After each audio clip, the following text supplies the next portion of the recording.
Many people were very, very disappointed at the Deutschtown Music Festival. Really bad luck.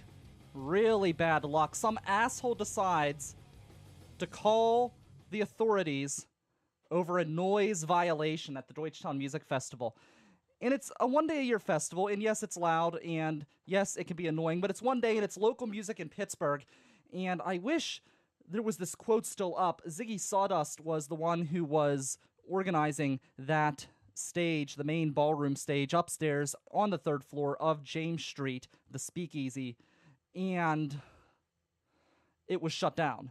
Every band, nobody could perform. Every band was shut down.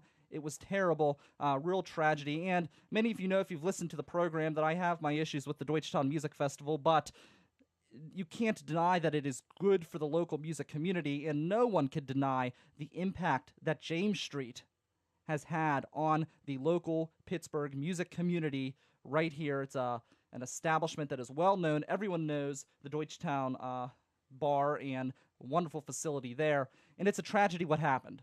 An absolute tragedy. And the reason why I bring this up is there is a benefit to try to help James Street renovate and get up to a soundproofing standard that will allow them to continue to operate.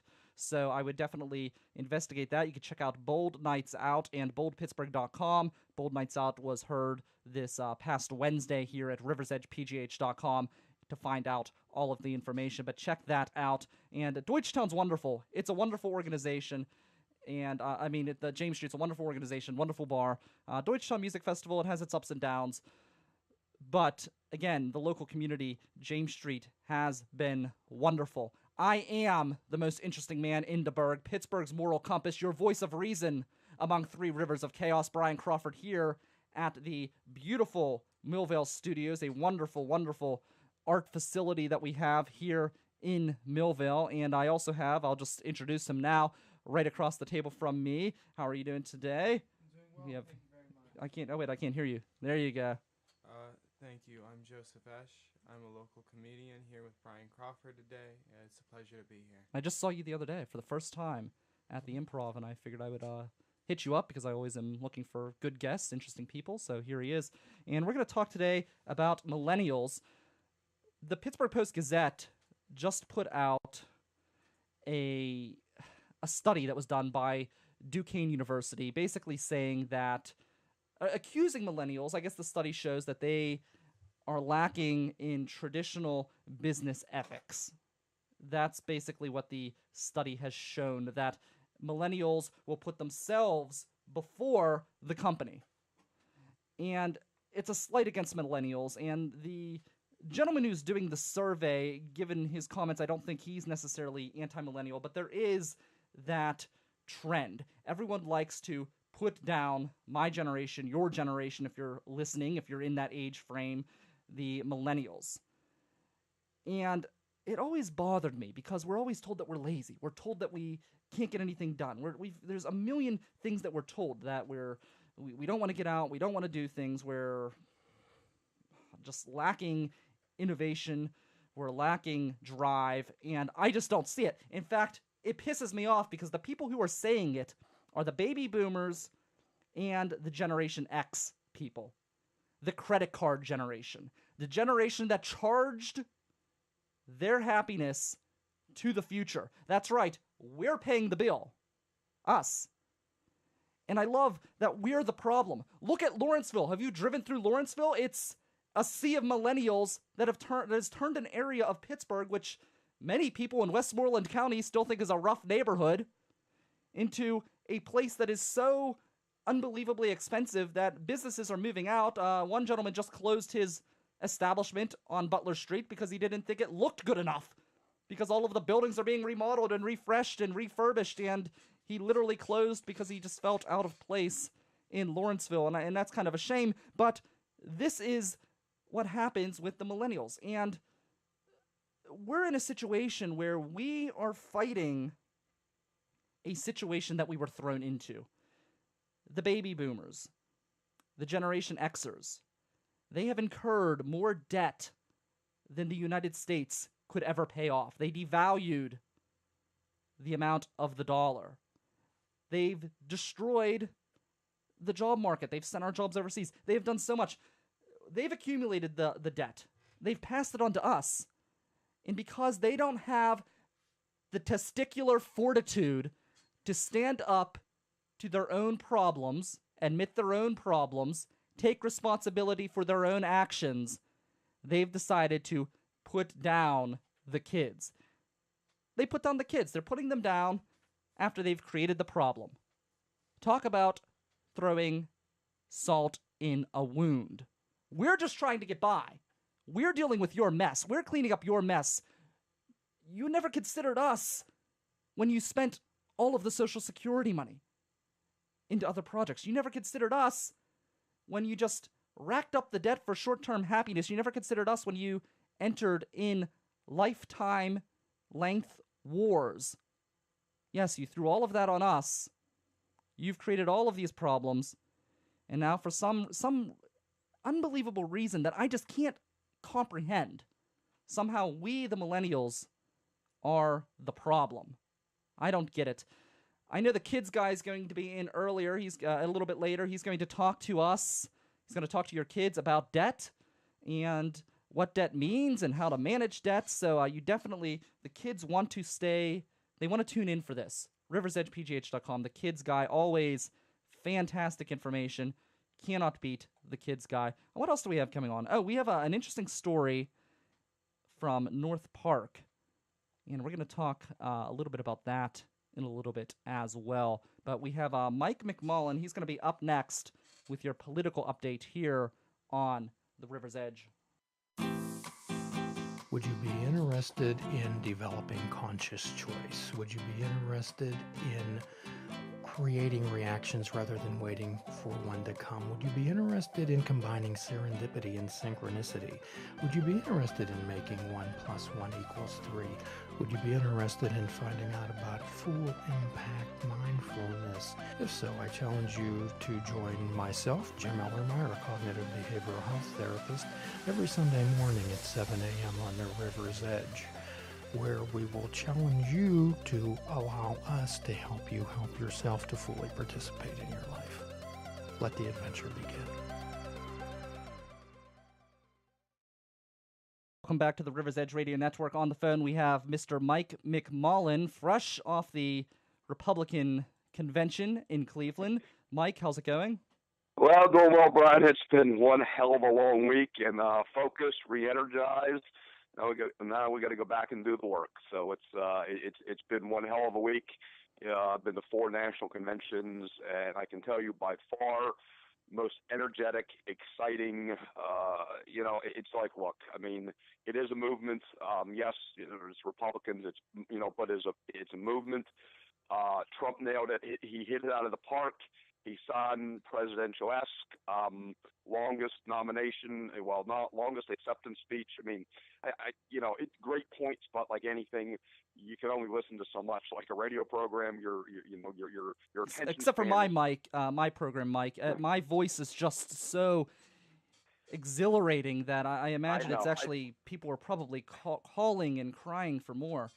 Brian, I agree. I just wish he would have, because you've got left and right brain people in the sense, I wish, we've all been through presentations or heard speeches. If he would have, done, spoke a little bit, I am critiquing.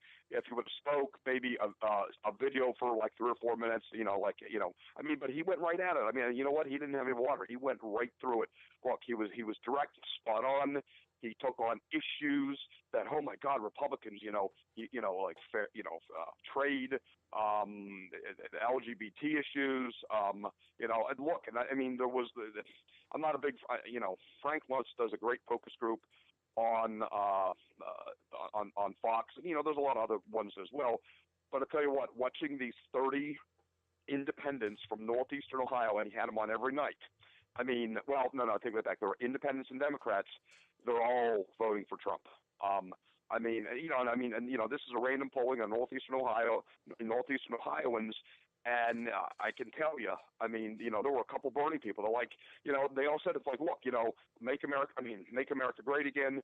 Looking out for us now finally. So look, I mean, it's game on. It's going to be interesting to see who Hillary picks as VP, and we'll go from there. Yeah, it'll be interesting. The convention, just a few interesting notes about the convention. You got all day. Yeah, the kids' speeches. Everyone was very complimentary of the kids. Oh. And I'll be honest, I would rather. Maybe you won't like me for this, Mike, but I'd rather have Ivanka on the ticket. I mean, she's cool, she's collected, she's calm, she makes sense. I'll tell you what. I mean, if his kids ever decide to run, his eldest son, I believe Eric, he's like 38. He spoke to our the Pennsylvania delegation. When was it? Monday, Tuesday. All my days are running together. I can't believe today's Friday. I mean, sharp, articulate. Any one of them could have a good career in politics. And it was a little sidebar. It was really cool. His middle son actually. When they had the numbers, to put Trump over the top for the 1237, his son actually read it from the floor because his son was a delegate from New York City. So I mean, how often does that happen? I mean, that was pretty cool. Now, we didn't talk Wednesday, but we were fortunate to have Vice President. VP candidate Mike Pence speak to the Pennsylvania delegation, and the thing is, you have permission. You can post pictures, video. The one thing is, and I mean, it's sort of like the Live app on Facebook, but I was doing it for the Beaver County, and out in Beaver County, a local paper out there, and it's called Periscope. I mean, you may be familiar with it or something. Yeah, I've heard of it. Yes, it's sort of like live on Twitter. And I mean, I was like almost like a reporter from the convention floor. People were like, "What are you doing?" I said, "Look at my Facebook and all that." So the point is that in social media today, there was blogging big time, and it's like Pence spoke. I tell you what, I mean, I was a Mike Pence fan, 4 years ago because he was thinking about running. I mean, he balances the ticket, and as we talked about before, people don't vote for a VP. But I tell you what, he's got a solid conservative record when he was in the House as governor, and the thing is, as hello, Mike. I think we lost Mike here. I think he's still on his way back from the convention. So see if we can get him here. Hello, Mike. You there? Mike, hello. All right. Well, let's see if Mike gives us a call back here. Yeah, the convention was pretty interesting. A few notes I wanted to ask him. Let's see if I can bring something up here. I wanted to ask him about George Bush's comment. And this is a very interesting comment. George Bush has gone on record saying that he believes he will be the last Republican president. And wait, we got Mike back right now. Hello, Mike. Hey, sorry about that, Brian. I'm still at my hotel, and I've got shitty coverage here. But anyway, go ahead. All right, yeah, we were talking. The kids did a great job. Ted Cruz had an interesting speech. I know people are saying his political career is now ruined. Well, I can tell you, yes. I mean, first of all, when Trump could have said no to Ben Carson, Chris Christie, Rubio, all the above. It's like, look, he was gracious enough to say, hey, you know what? I'm the bigger man, and say, hey, you can speak, and I mean, and Rubio did it by video, and I understand why he didn't come because he's up for re-election. But Ryan Ted, he had a primetime Wednesday night speech about 3 or 4 before Mike Pence went on, and I'll tell you what, and everybody was like, is he running for president again? I mean, God and country, the Constitution, and people just wanted to say, they wanted to hear him say 4 words. I support or I endorse Donald Trump. I mean, Brian, if he says those 4 words, everybody was like, you know what, Ted, thank you very much. But I mean, it was so poignant because I was sitting right behind Trump's family about probably 30 yards, and it was Trump came out. I don't know if it was planned or orchestrated, but as Ted was finishing up, everybody turned around because everybody saw Trump coming out, and everyone was like, cheering and all that for Trump and all that. Then they turned around, and and believe me, everybody was booing, and we were not told to boo, anything. No, everybody was booing, and and it's pretty sad when Cruz calls out and he said directly, and the New York delegation, just calm down or settle down. Mm-hmm. You just don't do that. Honestly, I hope somebody primaries the bastard in 2018. Mike, former President George W. Bush has come out on record saying that he believes he may be the last Republican president in history. Apparently, it's a slight against Donald Trump, given the Bushes are not fans of the Donald. I think that if he is the last president, the last GOP president in history, it's because he really did a pretty terrible job. Am I wrong? Look at the debt that he incurred, and look at the wars he's gotten us entangled in, and look at him starting the stimulus packages. If there's a reason why the Republican Party is in such bad shape, I think George Bush could be at the figurehead of those problems. Well, Brian, here's the thing. Let's learn from the past. Focus on learn from our mistakes from the past. There is no presidency that is perfect. Everyone has their good points, bad points, and flaws. But let's learn from the mistakes of the past, and let's focus and move forward. And you know what? Like you said, we don't need another Bush in the White House, and we hell of a don't need another Clinton in the White House. But more importantly, for Bush to say that, you know what, just stay home in Texas, go retire, go golf, go be around your grandkids, just stay out of the public life. Like I said, this is a movement. I've been to 4 conventions before, and there's an energy and a buzz I have not seen. But I attribute that to the Donald.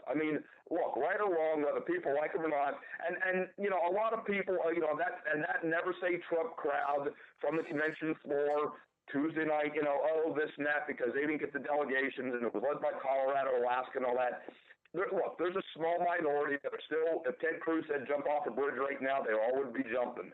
But it was funny, a little sidebar with when Cruz went to his own delegation yesterday to speak, he got booed out of his own delegation, and he's from Texas. Wow. Mike, we were talking a little bit about millennials, and I just wanted to get your thoughts. We talked about this at the beginning because you hear a lot about this from people who are especially ultra-conservative a lot of times about, they like to pump their chest and say how hard they worked. And some of them are hard workers, but a lot of them are also bums, just like, on the Democratic side. It's just people are people. Yeah. But one of the things that people like to target millennials and say how lazy they are and terrible. And then this new study just came out from Duquesne University that says that they don't have the same business morals that the Generation X and the baby boomers have because they are not loyal to a job as one of the things that they claimed. They put their own interests before the interest of the companies. But didn't the baby boomers and didn't the Generation Xers create the environment that the millennials are reacting to? They've created an environment where the business doesn't care about you. They'll drop you in a minute. They don't care. They are trying to cut benefits. I know with the Affordable Care Act, my last employer was looking for ways not to give us health care.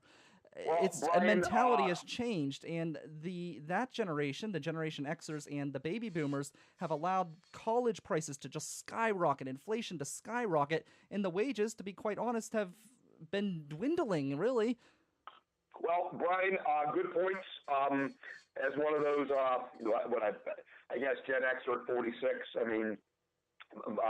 born in 70, look, all generations, whether you're millennials, baby boomers, whatever.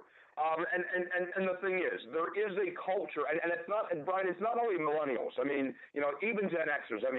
Years ago, like in my generation, it's like, you graduate from college, or you go to a technical school or a trade school, or you get a trade or a skill, and I'm a company man, and you can pay your dues, and you might maybe make 1 or 2 job changes, maybe 3 or whatever. They said that, yeah. Over the course of your career. But look, Whether you're a small mom and pop business or you work for, a big corporation in Western Pennsylvania or anywhere, there is no company loyalty. I mean, look. But it goes both ways. The companies are not loyal to their employees. You can give that dedication, right. and they're not going to agree. promote you. They'll bring someone in from outside of the company in a heartbeat. They'll overlook you. Josh Yohe of the Tribune Review has been, he's put it in writing that he feels he was overlooked for the main Penguins beat writer position with the Tribune Review simply because he was on the books for the daily news out of McKeesport, and they looked down on other papers outside of Pittsburgh. So you got that bullshit going on too. So why in the hell should he be loyal to a company like the Tribune Review who's not been loyal to him? Brian, I agree. And look, I mean, especially, and really talking to a lot of media because my terrible tile went viral. I saw that. Yes. On Monday, it blew up like, and I'm just finding stuff now. I mean, Washington Post, New York Times. I mean, I just did 3 interviews on Cleveland and Youngstown stations because they tracked me down, good, bad, or indifferent. But getting back to your point is that, for Josh Yohe's, thing is like, when you're in media, you got to multitask, years ago that, when papers or news outlets, they would send a photographer only. But you know how many people here at the conventions, I mean, you're in the industry in the sense of like communications and journalism and so forth.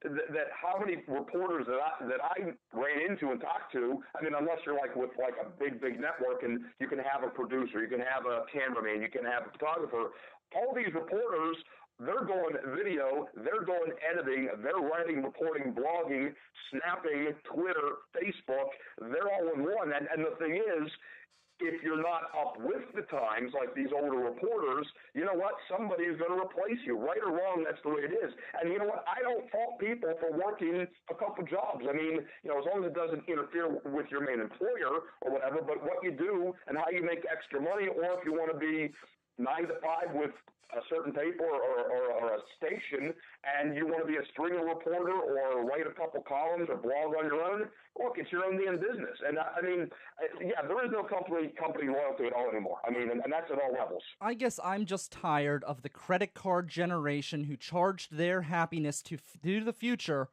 putting down and bullying millennials simply because they were basically dealt a hard hand and they're not instantly successful, even though, like I've mentioned, people like to put down millennials as being lazy and not energetic and not visioned, yet you look at Lawrenceville and what is that? It's one of the most affluent areas in Pittsburgh. It's run by millennial. I mean, it's the millennials who are moving in, and the same people that are putting them down, thumping their chest and saying how great they are is the generation that is the most in debt. The Generation Xers have more debt. They've accumulated more debt. They're, as individuals, are in more debt than any other generation in the modern times. I mean, they've accumulated the debt. They've spent all the money, and now they're putting down the kids because the kids don't have any money left. They've spent it all.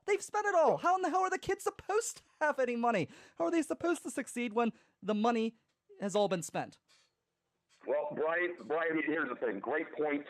But like in any generation, baby boomers, Gen X, millennials, look, you've got people who bust their ass, work hard every day, get up, go to work, provide for that, provide for yourself, your family, whatever. And like anything, people got to stop making excuses and just work hard. I mean, if you want anything of value and merit in life, you got to work for it. I mean, unless you're born with a silver spoon in your mouth, look, you got to work for things. It's not given to you. Absolutely. All right, Mike, thank you very much. I look forward to talking to you on next Friday. Okay, Brian, thanks. Have a good weekend. You too. It's Mike McMullen.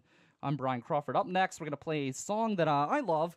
It's a song that I've been listening to. Every once in a while, I get a song on the network that I just kind of, get a liking to. And this one's called Magic Soap. It's basically about people trying to always just tell you what you need to do. So here's Magic Soap by Jupiter Vinyl here on The River's Edge. Hey, this is Matt Geica, your host of Geik's Got Game, 8 a.m. every Friday here on The River's Edge. I'll take a peek behind the sports media curtain, zoom out for the big picture, and as always, obsess over the details of the sports, teams, and players we love or love to hate. It's Geik's Got Game every Friday at 8 a.m. on The River's Edge.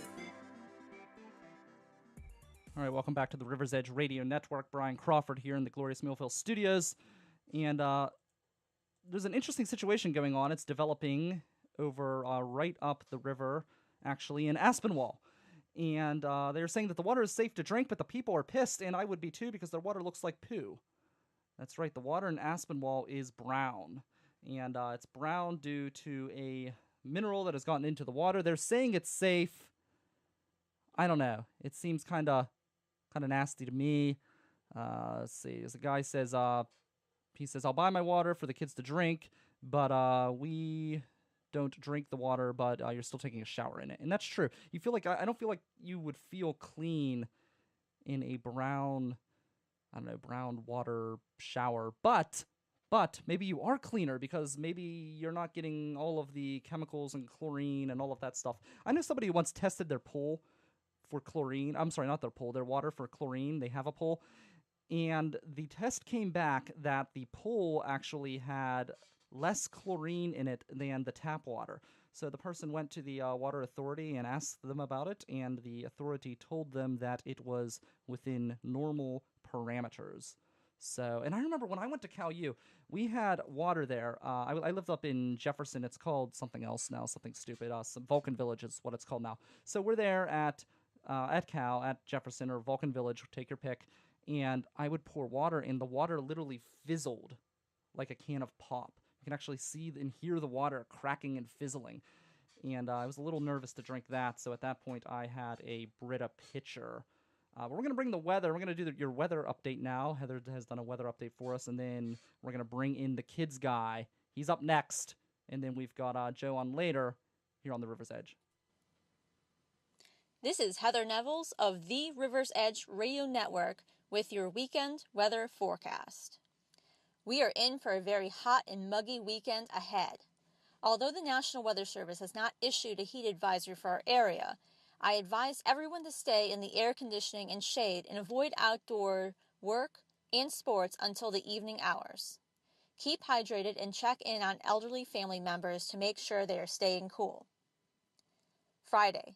Today, hot and muggy with partly to mostly cloudy skies. Isolated thunderstorms possible. High 91. Friday night, warm and muggy with mostly clear skies. Low 71. Saturday, hot and muggy with a chance of scattered showers mainly to our south region with mostly sunny skies and a high of 96. Saturday night, warm and muggy with a chance of isolated showers and storms, low 70. Sunday, hot and muggy with the greatest chance of scattered showers in the evening and overnight hours. Mostly sunny skies through the day, high 94.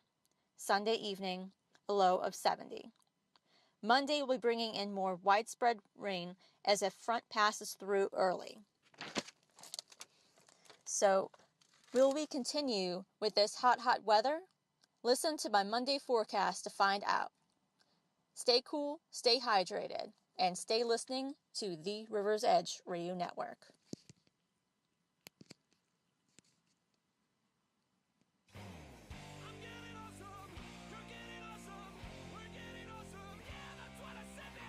Hi, I'm Mike Storer, host of the Awesome Cast, which you can hear right here on River's Edge Radio. We're talking tech, getting geeky every week with people from Pittsburgh in the industry. Go check us out, awesomecast.net, or listen to us right here on River's Edge Radio, Thursday mornings, 8 a.m. after Funny Money.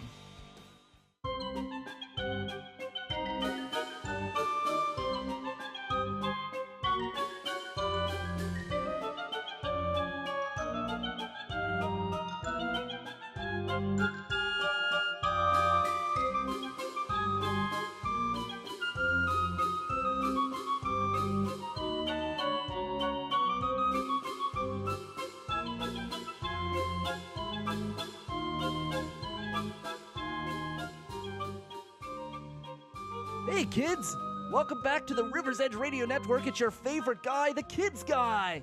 Yay! Kids Guy! Today, kids, we are going to teach you how bills work, how debt works, how credit cards work, so that way you can get a credit card for your own. Woo! how a credit card works. This is how it works. I'm telling you. Learn from your parents. You take the charge card, right? Got it right here in your wallet. Nice old charge card. Take it from your parents, run to the store, and buy stuff you want. It's glorious. You buy it. You want a turtle piggy bank? You can get yourself a turtle piggy bank, kids. How about a picture frame to let you know how great you are? Picture frame right there. New t-shirt? Got one right there. Jay Cooper. Need new equipment? They've got fun gadgets at the store. You just need the credit card. Right in the wallet.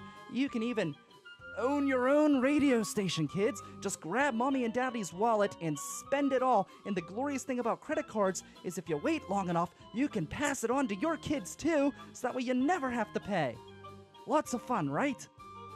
Credit cards, woo!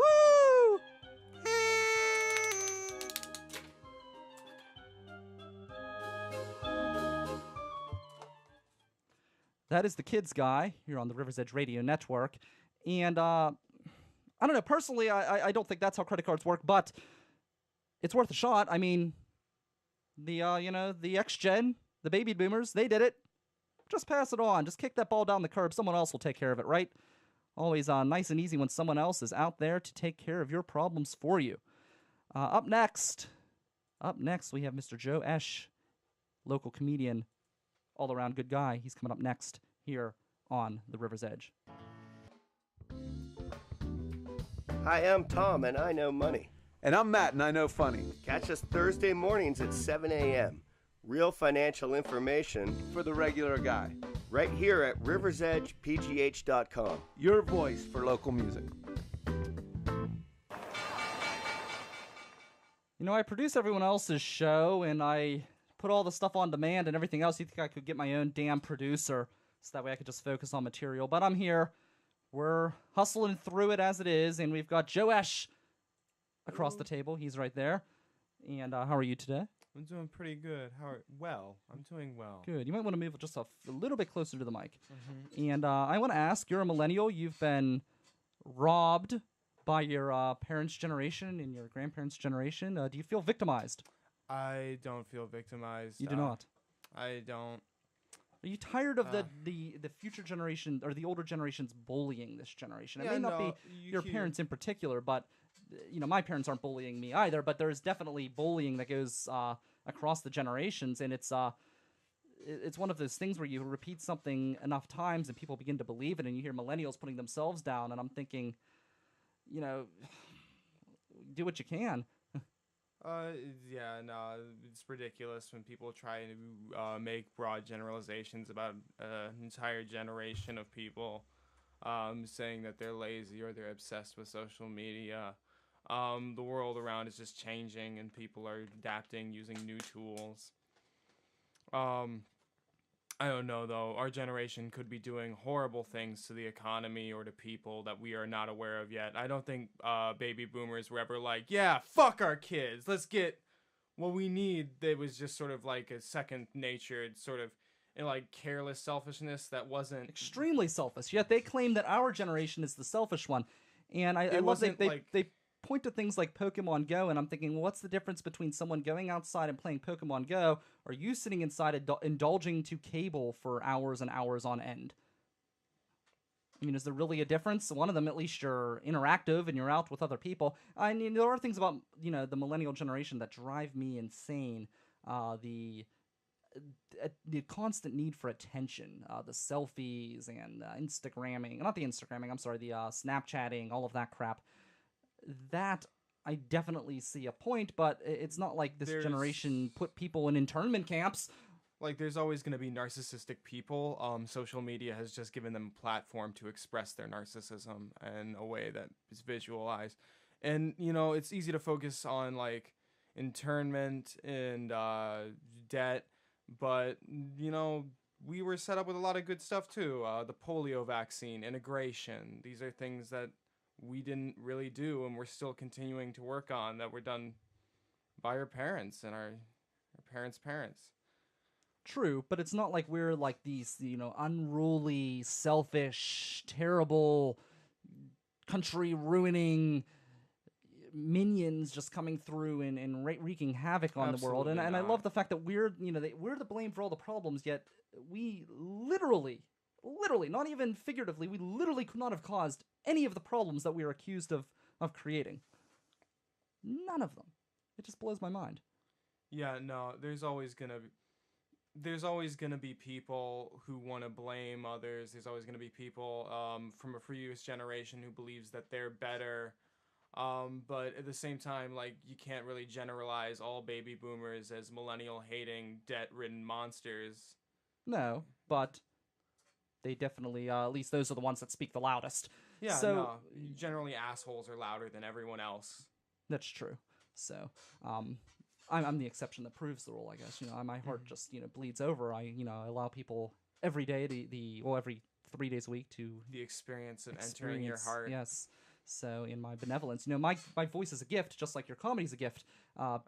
Big shots right here. Yes. Tell us about your comedy. When did you get involved in comedy? And you go to school at Penn State. I go to Penn State University. So do you do comedy out there as well? Yeah, there's a club that I do.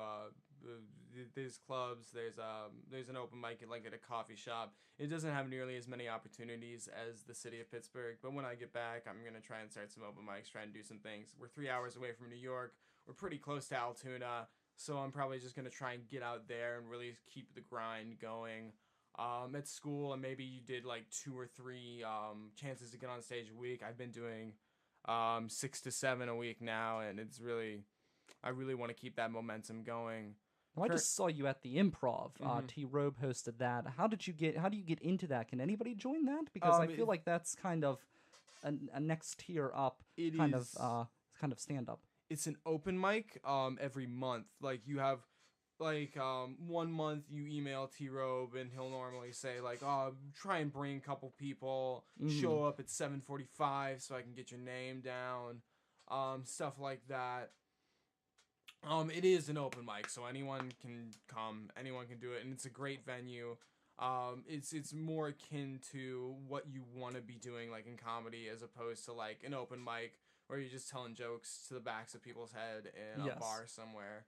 Yeah, the audience was captive, which is exactly. Nice. And that's one of the nice things, because I've gone to some other open mics, and the only people sitting in there are the comedians themselves. And there's this one I go to, and I'm not going to mention it by name. It's not really a slight against the venue. It's just, and I go there more than once, so it's not a bad thing. But I'll go to this open mic, and the bar is literally behind where the comic is standing, and a lot of times, the comic is fighting the noise of the bar behind him. And it's kind of like almost distracting in a way. I feel bad, but I mean, that's just the way the room's laid out. Exactly. Yeah, some open mics are better than others, but you just gotta go to all of them. Grind. You're not always going to be going to a venue that's ideal, so in fact, most times you probably are not. Yeah, correct. Most things aren't ideal, but when it does, it's nice. Like, there are definitely some, like the 5 and Dime at Hambone's, one of my favorite open mics.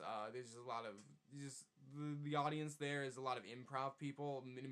Like, improv people in general like watching and listening to comedy, so generally they're focused and captive. I think the 5 and Dime is probably one of my favorite open mics. What else is pretty good? Beer Hive's pretty hit or miss. Sometimes it'll be great. Sometimes it'll just be like 12 comedians. You don't know. Hambone's on Thursdays is pretty good a lot of the time if you can get up early. The only problem is there's a lot of comedians there. But you just gotta go out and tell your jokes.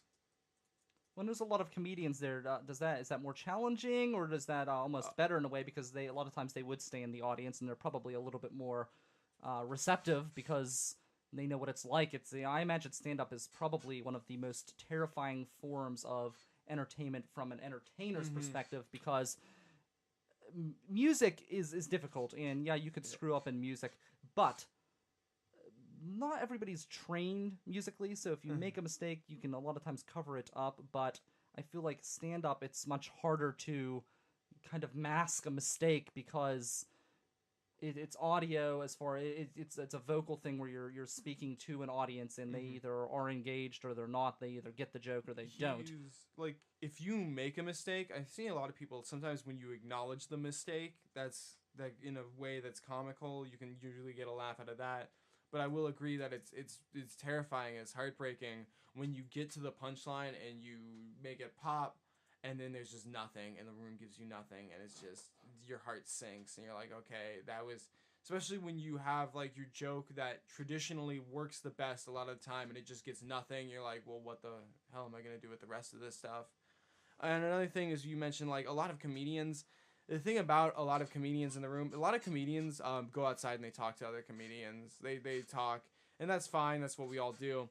And the problem with having a bunch of comedians in a room is that they go to the same open mics as you. They've been to these same places. They've heard all your jokes before. Mm-hmm. Like, they know every punchline before you say it. So they're not reacting. They can't react. Like, you've already gotten that first reaction from them. And so if you're doing new stuff or you're trying to work out new stuff, it's probably going to be a little rough anyway. But, like, you have a better chance of making, like, a comedian laugh than if you do, like, your best joke that you've been working on for, like, a couple months. That makes sense, because they've like you said, they've heard you probably multiple times at that point, and, you know, I know just being involved in the music scene and, you know, slightly involved with the comedy scene, that you do see the same people over and over, and they do travel. I'll go to the Acoustic Cafe one on Monday, and then I'll go to Hambones and see half the people that were at the Acoustic Cafe the day before. So, yeah, I know exactly what you mean. Where is your favorite place to perform? My favorite place, like I said, Fime and Dime is a great venue. Hambones in general always is just like a really great venue. I love Hambones. Nico's is one that's been like getting better, I think, recently. Nico's Recovery Room, that's in Lawrenceville too. It's one that's been like getting better. Like, it's becoming like it's one of those open mics where like I've been going up pretty late, because you hit up Beer Hive and then you head over to Nico's, and you're already pretty late on the list by the time you get to Nico's. So there's only like a couple people in the room, but they're all like, if you go up late, but like I've never felt like, you know, there's a couple people in here, maybe I can't do this. Like at Nico's, the last time, like I performed for like anywhere from like 6 to 10 people, and it's gone well. Good, yeah. Yeah, Nico's is a nice place. Yeah, I don't know. Comedy's interesting because there's so many different forms, and if you were at the Improv, you could really see that, just the different styles that people have. And I think that makes it interesting, because I like when you get a diversity of comics as well, because when somebody goes up and they just tell a few jokes, that's great if they're good at it, but if everybody does it, you know, I think somebody who's a storyteller who comes up kind of breaks up the rhythm, you know what I mean? Mm-hmm. So what I think elaborate how you got into comedy. Like, what's your like? Sorry, yeah, I think I brushed over that. Yeah, no, like, what's your I guess your catalyst? Because like some people, I don't know, they grow up watching somebody, or they. When did you make that decision to go on stage? I guess because I imagine that first time is probably one of the most difficult times, because that's the time where you really haven't had the experience. My legs were shaking the entire time. Well, when I first I think I first started like making jokes, like, to go early back, because like that was the way that I knew like I wasn't really a good conversationalist. Like, I wasn't really good with people, but if I could make them laugh, then I could make them love me. If I could make them laugh, I could get friends. So I kept doing that progressively until like I sort of made a hobby of it. Then like when I was 15, somewhere in high school, I heard like my brother said, "Oh, you can listen to comedy on Pandora," and I did. I listened to that, and I found Aziz Ansari. I watched one of his stand-ups, and I was like, maybe I should try that. So I started writing down jokes onto note cards and just putting them in my side dresser drawer, and I never really had any intention of telling them. They were just for me to have until I got to, like, college, freshman year. Like, the first month, they said, oh, yeah, we do a stand-up thing every week.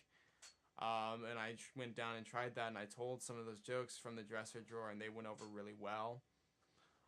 So I just kept with it, and then when I got back home for the summer, I started hitting up more and more open mics until I reached that just going out, doing everything I can, writing every day, going up every night.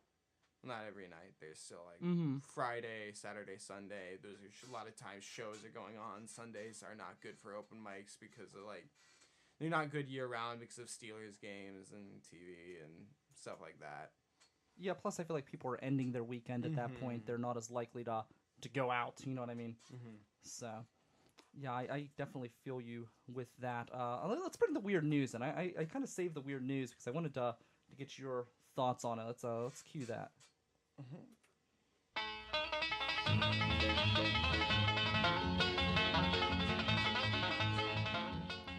Are you a boater by chance? Have you ever gone kayaking?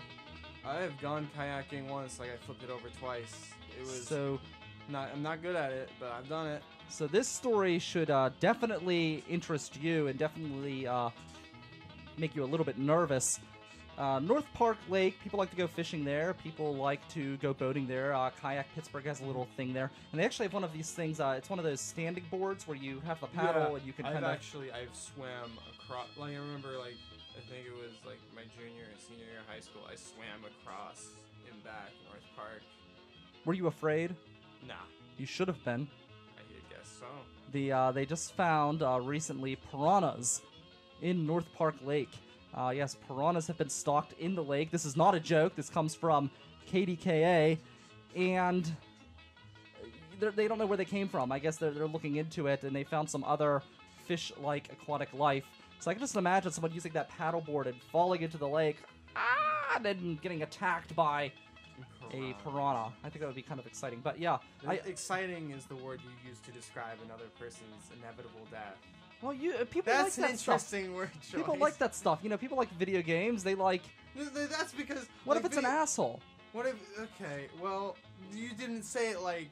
It could be. It could like, be. Hey, what if a child molester was paddleboarding? Yeah, well, I like... And then he fell into the water. water. People watching. You know, that's exciting people watching, right? That's exciting.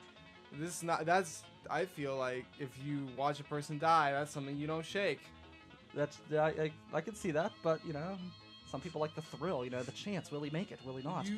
You say this like this is something you've experienced. The thing is most people are going to survive one piranha. Right? I mean, just shake it off. It's a fish. I guess so. It's a fish. It's just one piranha, but that would just suck. Like, you could go to, like, the emergency room and be like, why do you need stitches? I was bit by a friggin' piranha. Like... What did the fish say when it ran into a wall? Oh, what? Damn. Yeah, really bad joke. Hydroelectricity humor. Woo! I think that they should actually stock North Park with piranha. Maybe disband the boating for a short time. Stock the lake with piranhas, and then you can use those piranhas to attack the geese. Because the geese are everywhere. They need to be exterminated. The aviary recently launched a vulture in an attempt, in my opinion, they say it was an accident. In my opinion, it was an attempt to thin the herd. But geese are great animals. They're vicious. Beautiful. They're mean. They're delicious. They attack children. So what? You hate children? You know what? I'm so indifferent. you're Depends on the kind of child. You're against scumbag people getting eaten by piranhas, but you're okay with geese pecking children to death. Look, piranhas are not delicious. Geese are delicious. Like, you've eaten geese? I assume like people eat it. Like, I assume it's poultry. So why would it not be delicious? They just shit everywhere. Literally everywhere. So does every animal. Ever. Not like geese. Not like geese. Have you ever tried to walk along the trail on the north side? Have you managed to do it without stepping in goose shit? I feel like I have good footing. Like I have. So you're like Jerome Bettis. You can kind of like tiptoe your way through the bird shit to get to your end goal. I got fancy feet. You got fancy feet. I don't know. The geese are a problem. I would like the city to... Geese are a problem to you, but piranhas are not. Well, no, because piranhas don't bother me. They're in the water. I'm not in the water. And if they are, I'll look at them twice. They'll skedaddle. See, when you're a big shot like me, nature bends to your will. It just does. Even the geese. Even though they're a little more... Geese don't bother you, then why would you... Because I am compassionate to my fellow humans. I'm compassionate for people like you, and I don't want to see you harassed by this foul, disgusting bird. They even have signs up there. Foul, foul, foul. I could have said foul, foul, foul, but that's why you're the comedian. You missed that opportunity for wordplay. I did, but yeah, that was your weird news. I don't know. I just think I think it's exciting. I know I had friends who were down there at You think it's exciting when your friends get bitten by fish? No, not bitten by fish, but the chance that they could The get bitten by chance. it's kind of like gambling. You know you're not going to win, but there's that chance. There's that chance you could survive, and that chance is exhilarating, right? Just like go skydiving or something. Don't. But you could swim with piranhas. I once swam with a shark. That's neat. Yeah, it was cool, but it wasn't a piranha. I feel like a piranha. I could kick a piranha's ass. That's the thing. Yeah, a single piranha. Like no one's ever like, oh, it's a single piranha. It's. Well, if it bit your foot, you'd be pretty pissed. I'd be upset. Like it would ruin my weekend. Yeah. But like no one's ever like afraid for their life for a single piranha. If a piranha went head to head with you, do you think you could take it out? Well, where are we? In North Park, the lake. In the lake. Okay, Yes. that complicates things. You're in the lake. The piranha attacks. Is the piranha I gonna feel win? like it would get like a couple bites in before I'm like, what the hell? And then I just swat it away. What if it came back? What if it invited its friends? Well, then I guess like The geese aren't gonna help you. Your beloved geese. They're just gonna abandon you not, and fly like, away. Beloved, they're practical. They're They're practical. not practical. Animal. They're practically evil. They're livestock. They're the pigeons of the sea. They're terrible. Pigeons. That's seagulls. It's in Pittsburgh. It's definitely the geese. But Pittsburgh's not near a sea. Okay, the birds of the river. Fine, happy. Yeah, I am happy. Nomenclature is very important. Pigeons are disgusting. That's the thing. I mean, they're terrible beasts. They need to be wiped out. You know what? I'm not looking for any extinctions. Like I am. We need to put like mosquitoes, the geese maybe, out but of like business. I feel like that's more of a malaria thing.